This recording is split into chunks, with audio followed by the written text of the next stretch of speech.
Eles trouxeram os presidentes de quase todos os países da América do Sul aqui no Brasil, né? Mas essa tentativa ela se mostrou muito fraca, né? Isso acabou não prosperando. Hoje a Unasul não existe, né? Nós temos aí, o Mercosul agora teve a ascensão da Bolívia, né? A Bolívia agora faz parte do Mercosul. Isso, de certa forma, é bom, a parte econômica. Bolívia tem lítio, né? Que é importante para baterias, etc. Mas eu acho que ainda é muito modesta a liderança brasileira, porque volta a questão da ideologia, né? Ou seja, a ideologia ela está imperando na América do Sul, e diga-se de passagem, Glauber, não é só por parte do Brasil. Nós vimos agora que o presidente da Argentina esteve num evento político com o ex-presidente Bolsonaro no território brasileiro, né? E não foi na reunião do Mercosul.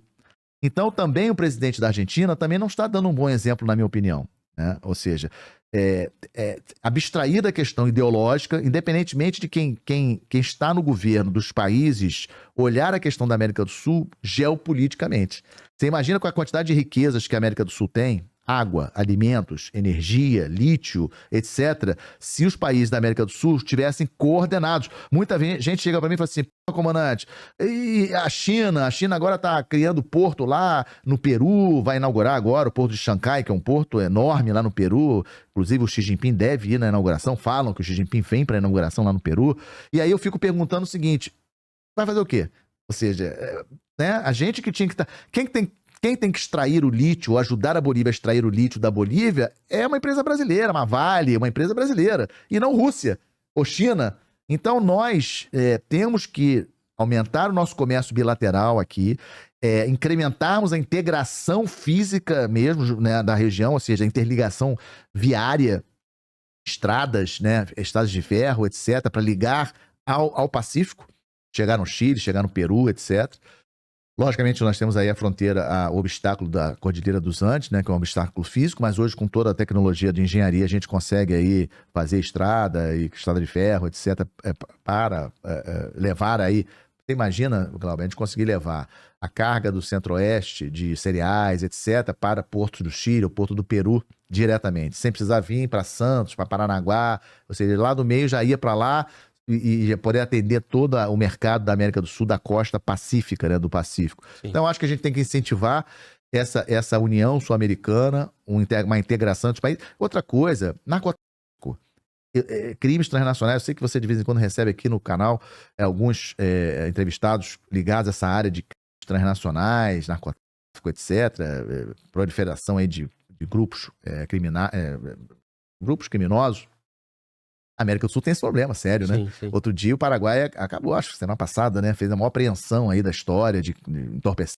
E não tem essa solução conjunta. Não tem a solução conjunta. Então eu acho que a gente precisa amadurecer isso, né? Ou seja, assim, o cara pode ser de esquerda, eu sou de direita, ou eu sou de direita, ele é de esquerda, tanto faz, mas a gente está pensando na geopolítica da região. Uma integração regional, um combate conjunto ao narcotráfico. A questão do narcotráfico é uma questão seríssima. A questão dos grupos criminosos, e outros grupos, é seríssimo. A gente tem que resolver isso conjuntamente. Não tem como você tratar desse assunto sozinho. Isso. Não tem como. Você tem que se integrar com os outros países. Com Bolívia. Não quero saber quem é o governo da Bolívia, quem é o governo do Paraguai, quem é o governo da Colômbia, a esquerda, a direita. A gente tem que manter. Então, as polícias federais têm que se conversar, tem que ter confiança uma nas outras, tem que ter inteligência uma nas outras. Então, são questões importantes que a gente tem que avaliar e assim... É no campo econômico, é no campo das polícias, é no campo da inteligência, que também tem a ver com as polícias, das forças armadas mesmo, integração, indústria de defesa. Indústria de defesa, ou seja, nós poderíamos aqui no Brasil ter um polo de venda de produtos de defesa para a América do Sul. A América do Sul tinha que comprar produtos de defesa do Brasil, não precisava comprar lá fora. Né? Quer construir um submarino? A Argentina, por exemplo, está sem submarino. Tem que vir aqui. Compra um submarino construído aqui. Nós estamos construindo os nossos submarinos aqui no Brasil. Aliás, aqui no Rio de Janeiro, aqui em Itaguaí. E aí, os submarinos que nós estamos construindo aqui em Itaguaí, poderemos construir mais um e vender para a Argentina. Então, assim, ou seja, eu acho que a gente tem muito campo para crescer nessa integração regional. Eu acho que é um tema muito relevante. Essa questão ideológica, né, até a própria audiência, né, quem está muito aflorado com isso, já não concorda, né? Vai achar que o Milei tá certo. Só que, assim, por um outro lado, o Milei está cumprindo um compromisso de campanha que ele disse que não ia conversar com o governo brasileiro, né? Que ele não ia falar com o Lula e tal. Mas o ponto que o senhor coloca parece, estrategicamente, para a região, é necessário, né? O Brasil, ele sofre essas consequências aqui internamente, não tem um inimigo externo, quem vai invadir o Brasil, mas essas facções, tudo isso domina aqui e o Brasil perde muito dinheiro com isso. Agora, é assim por conta dessa ideologia local ou é assim porque é fomentado para ser assim, para que essa união ela interessa os países grandões que estão lá, China, Rússia, Estados Unidos? Perfeito o que você falou. Perfeito o que você falou. Essa é uma pergunta para fazer justamente para aqueles que discordam do que eu falei. Vocês acham, eu vou virar até para cá, vocês acham que é interesse das grandes potências que a gente se acerte aqui na América do Sul? Que o Brasil seja uma potência realmente, né, integrada com os outros países? Não interessa. Logicamente que para eles não interessa. Então, se eles puderem, debaixo dos panos, fomentar essa briguinha interna, a nossa rivalidade com a Argentina, antes da Guerra das Malvinas, era fomentada pelos Estados Unidos e pelas potências europeias. A gente sabe disso, tá? Tem registros históricos de fomentar essa disputa entre Estados Unidos, entre Brasil e Argentina, né? E que só foi quebrado praticamente com a Guerra das Malvinas, quando o Brasil se posicionou de uma maneira neutra, mais, digamos assim, uma neutralidade mais favorável para a Argentina. Depois tivemos o Mercosul, né? E assim, a gente começou a crescer em termos de integração. O é importante a gente explicar para a audiência que o nosso maior comprador de produtos industrializados é a Argentina. Os nossos carros e geladeira e fogão, eles vão para a Argentina, eles não vão para a Europa. Eles não vão para a Europa, né? Eles vão para a Argentina, por causa do Mercosul. Então, o Mercosul é fundamental para a economia, principalmente para a indústria brasileira, que está diminuindo. A indústria brasileira está diminuindo, mas o nosso principal comprador de produtos industrializados é a Argentina, justamente a Argentina.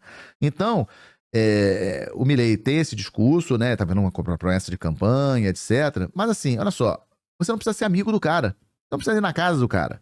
Mas você atender um evento oficial do Mercosul no Paraguai, eu acho que o Milei deveria ter atendido. Então, assim, como também discordei quando o presidente brasileiro esteve na Argentina junto com o presidente argentino antes das eleições. Era próximo das eleições e o nosso presidente foi lá se encontrar com o presidente argentino antes das eleições. Então, acho que a gente tem que amadurecer a relação, né, de uma maneira geral aqui na América do Sul e olhar realmente os interesses da América do Sul. Né, o que a gente pode colaborar um com o outro no sentido de crescer. Eu acho que não interessa nem para o Brasil nem na Argentina a gente ficar com essa briga, né, e a gente piorar as relações entre os dois países por conta dos governos de momento. Porque senão fica aquele flip-flop, né? Ou seja, aí na próxima eleição o Brasil, vamos supor que troque. Aí vai para a direita no Brasil. Aí vamos supor que na Argentina troque de novo para a esquerda. E a gente... Aí não é bom para os países. Eu acho que a gente precisa avançar nisso, nessa pauta. E entender que essa integração regional, ela interessa a todos. Eu sei que é um tema polêmico, né? Isso não é um tema fácil, eu recebo críticas por esse meu posicionamento, mas eu acho que nesse mundo complexo, eu puxo o exemplo da Europa. Hoje você tem uma Itália, que a Meloni é a primeira-ministra, ela é de direita, e você tem um governo, o Sanches na Espanha, que é de esquerda. E nenhum dos dois falou de sair da União Europeia por causa disso. Ou seja, os dois continuam comercializando, os dois estão na OTAN, que é uma aliança militar, os dois estão na União Europeia, que é uma aliança econômica, o euro é a moeda na Itália, é a moeda na Espanha, e um governo de direita e um governo de esquerda. Então esse tipo de visão é que a gente precisa ter aqui na América do Sul, na minha opinião. E essa unidade ideológica não vai existir não vai. Em vários países. Faz parte. Não tem na Europa, não vai ter aqui. De tempo em tempo vai ter governante de direita e de esquerda nesses países. Na minha avaliação é isso. Eu acho que a gente tem que avançar. Agora, professor, se é interessante a continuidade do conflito, como que eu consigo defender que o 7 de outubro também não foi bem aceito por Israel, pelo governo atual? Não, entendi. Porque é o seguinte, com toda a capacidade de defesa que Israel tem, como é que falhou daquela forma? E só para eu não perder o gancho, tá? Eu vou complementar com um ponto que o senhor já falou, que é a propaganda, né? Israel perde na propaganda por conta desse conflito urbano, né? Sim. Então, tem muita pressão em cima, né? Muito. Por conta desse contexto que o senhor acabou de falar, da dificuldade e tal, muito civil, muita gente inocente, porque não dá para separar. Então eu percebo que a propaganda está muito negativa para Israel. E aí fala sobre o 7 de outubro também. Vou dividir em duas partes, né? O 7 de outubro e essa outra parte que você falou. 7 de outubro. De novo, aquela questão da percepção do poder. Lembra que eu falei pra você em relação à Rússia? Sim. Qual é a percepção de poder que você tinha de Israel como serviço secreto? Verdade, Top, né? Verdade. Esses caras estão infalível. O melhor do mundo. Não foi isso que a gente viu. Como é que o Mossad, o serviço secreto israelense, não teve a informação e não conseguiu evitar uma coisa daquele tamanho? Porque, Glauber, eu cito muito isso como exemplo. Se fosse no Brasil, era como se nós tivéssemos numa cidade fronteiriça brasileira 40 mil mortos. Imagina um grupo terrorista de um país vizinho nosso entrar no território brasileiro e matar no mesmo dia 40 mil pessoas. Qual seria o espírito da população brasileira em relação a esse grupo terrorista? É o que a gente vê em Israel. Sim. Ou seja, inaceitável, né? Ou seja, eu quero matar todo mundo no Hamas. Então, assim, primeiro isso que você falou, né? Eu já escutei essa teoria, né, de que o governo israelense fez isso propositalmente, deixou acontecer de propósito para acontecer isso tudo. Eu acho difícil, sabia? Porque, assim, talvez o Netanyahu tivesse recebido alguma informação e ele, na avaliação, ele diminuiu essa avaliação, mas acho que dificilmente, pelo menos nessa proporção, ele não tinha essa noção, né, de que seria desse tamanho, né? Porque foi uma coisa, assim, impressionante, né? Israel, assim, 1.200 mortos em 24 horas, mais de 200 reféns, etc. Foi uma coisa impressionante. Então, acho que o 7 de outubro, assim, pode ter sido uma coisa assim, que Israel deveria ter evitado, por tudo que a gente avalia do serviço secreto israelense, etc. Deveria ter evitado. Acho que numa investigação vão descobrir coisas, e aí também o Netanyahu também possa cair pela investigação. Como a Golda Meir caiu em 74, quando teve o Yom Kippur em 73, a invasão, o ataque surpresa contra Israel no Yom Kippur em outubro de 73. Em abril de 74, tem até um filme aí da Golda Meir mostrando aí que teve uma investigação depois e ela acabou renunciando. Isso pode acontecer com o Netanyahu. Então esse é o evento do 7 de outubro. Agora, o evento posterior a isso é que fica a questão, né? Como que, de novo, o Netanyahu, qual o objetivo principal do Netanyahu? Ele quer permanecer no poder. Esse é o objetivo principal do Netanyahu. Então, sim. E aí, ele se mantém forte, né? Ele passa a postura de forte, ele tá honrando ele é o 7 líder, de outubro. Ele tá honrando o 7 de outubro, ele tá matando os caras que mataram o pessoal dele. Sim. E aí o Hamas, ele conseguiu inverter o jogo, aquilo que você falou. Ele inverteu o jogo, né? Ou seja, havia toda uma preocupação no início, né? No 7 de outubro, 8 de outubro, 9 de outubro, todo mundo pró-Israel, bandeira de Israel. Isso. E o Hamas inverteu. Ele colocou os palestinos como escudos humanos, sabia que Israel ia fazer o que fez, e o jogo inverteu. Fortaleceu a causa palestina. Ninguém falava mais de Palestina, né? E o abuso e a violência de Israel. E aí inverteu. A África do Sul entrou na Corte Internacional de Justiça contra Israel. Sim. Tribunal Penal Internacional contra o Netanyahu, contra o ministro da Defesa. Ou seja, inverteram o jogo. Engasguei. Então, assim, isso aconteceu. Sim. E aí o jogo agora inverteu. E para resolver isso? Muito difícil. A gente, assim, não sei, como eu comentei com você em relação ao Trump, etc. Mesmo com o governo Trump, e aí tem uma dificuldade maior, porque o Trump, ele é totalmente contra a criação do Estado palestino também. Ele, Trump. Sim. Republicanos, de uma maneira geral, eles apoiam a ideia de não. Tanto é que foi no governo Trump que ele mudou a embaixada para Jerusalém. Exato. Então, na cabeça do Trump, ele não vai aceitar um governo, não vai aceitar um Estado palestino.